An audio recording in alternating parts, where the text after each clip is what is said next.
Kita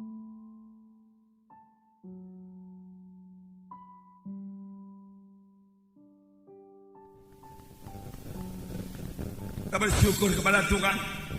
Sebenarnya yang kita peringati pada hari ini adalah Yohanes 3:16, di mana dikatakan karena demikian Allah mengasihi isi dunia ini sehingga dikaruniakannya anaknya yang tunggal itu, supaya barang siapa yang percaya kepadanya tidak binasa, melainkan beroleh hidup yang kekal. Barang siapa yang percaya kepadanya, siapa saja yang percaya kepadanya, siapa saja termasuk kita semua yang berhimpun di sini, apapun latar belakang saudara, suku, agama saudara, berita bagi saudara, Allah Bapa mengasihi saudara dan Dia tidak ingin saudara binasa. Dia mau supaya saudara sampai kepada hidup yang kekal. Oleh sebab itu Dia mengirimkan anaknya ke dunia ini, lahir menjadi manusia. Itulah Dia Tuhan Yesus Kristus, supaya barang siapa yang percaya kepadanya tidak binasa, melainkan beroleh hidup yang kekal. Tidak binasa, tidak binasa, melainkan beroleh hidup yang kekal. Jadi ada dua perkara. Ada manusia ini yang akan binasa, ada yang beroleh hidup yang kekal. Tetapi biarlah kita mengerti, pengertian binasa di sini bukanlah mati dan lenyap, tidak. Binasa maksudnya di sini hukumannya kekal. Tidak 100 tahun, tidak 200 tahun, tidak 1000 tahun. Tidak ada tertulis dalam Alkitab sesudah manusia ini 1000 tahun dihukum dalam neraka, kemudian Tuhan murah menyucikannya lalu kembali ke sorga. Tidak ada. Sekali neraka tetap neraka selama-lamanya. Inilah yang disebut binasa. Saudara, bukanlah kebetulan terhadir pada tempat ini. Janganlah seorang pun masuk ke tempat kebinasaan tersebut, yaitu neraka yang kekal. Percaya atau tidak percaya, neraka ada. Sudah ada. Bahkan sudah banyak orang ke neraka. Jangan ditambahi lagi. Rebut jiwa-jiwa. Bawa dia ke sorga. Bawa dia ke sorga. Tapi di samping neraka ada sorga yang kekal. Sorga selama-lamanya, selama-lamanya. Selama-lamanya senang. Di sorga tidak ada kebinasaan. Di sorga tidak ada penyakit, tidak ada kesusahan, tidak ada setan. Tuhan menyediakan sorga bagi saudara. Tuhan menyediakan sorga bagi kita sekalian yang berhimpun di sini. Dan Tuhan mengendaki semua kita memiliki hidup yang kekal. Amin. Karena firman Tuhan berkata, tidaklah Ia gemar seorang pun binasa, tetapi supaya sekaliannya sampai kepada pertobatan. Tuhan tidak suka seorang pun ke neraka. Neraka diciptakan bukan untuk tempat manusia. Neraka diciptakan untuk tempat setan.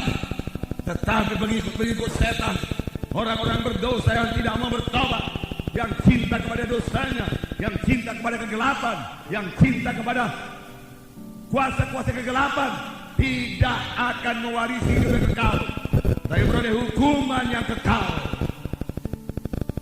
Jadi yang kita peringati pada hari ini, Yohanes 3:16 digenapkan Tuhan.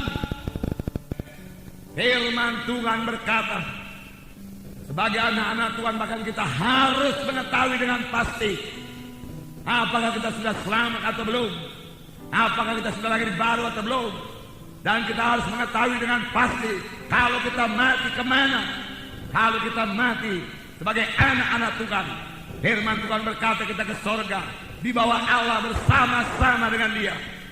Kalau kita hidup dalam Tuhan dan mati dalam Tuhan.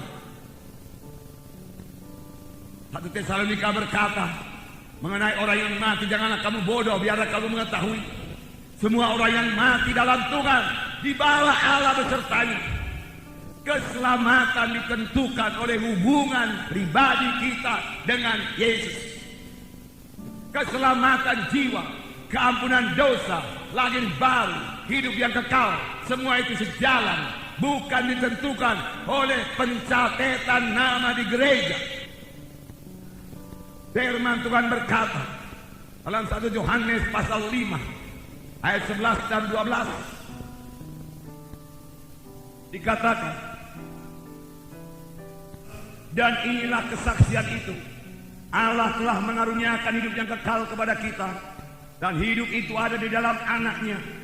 Barang siapa memiliki anak, ia memiliki hidup. Barang siapa tidak memiliki anak itu, ia tidak memiliki hidup. Semuanya yang dituliskan kepadamu supaya kamu yang percaya kepada nama anak Allah itu tahu ataupun mengetahui bahwa kamu memiliki hidup yang kekal. Di sini dikatakan, inilah kesaksian itu. Allah telah mengaruniakan hidup yang kekal kepada manusia ini. Tetapi siapakah yang selamat? Siapakah yang menerima karunia itu? Di sini dikatakan, barang siapa memiliki anak. Anak ditulis dengan huruf besar. Maksudnya bukan keturunan. Bukan maksudnya barang siapa yang memiliki keturunan dia memiliki hidup yang kekal. Tidak.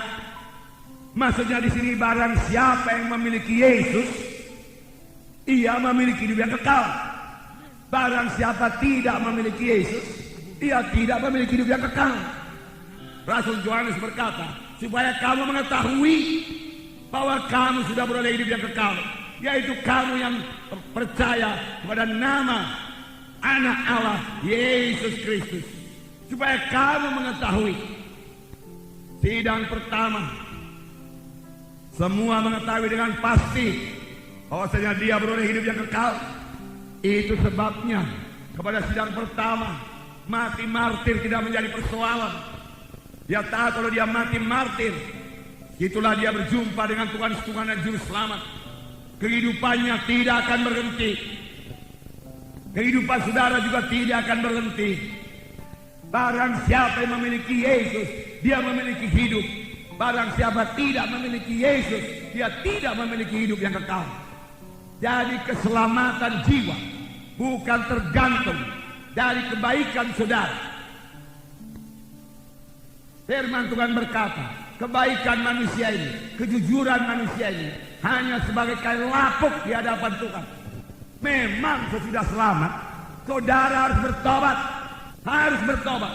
Dan sesudah kita selamat, yaitu sesudah kita menerima Yesus sebagai Tuhan dan Juru Selamat kita sanggup melawan dosa itu. Mengapa? Karena kita tidak sendiri lagi. Ada Yesus dalam hati kita. Kita tidak sendiri. Ada Yesus dalam hati kita. Amin, saudara. Ada Yesus dalam hati kita.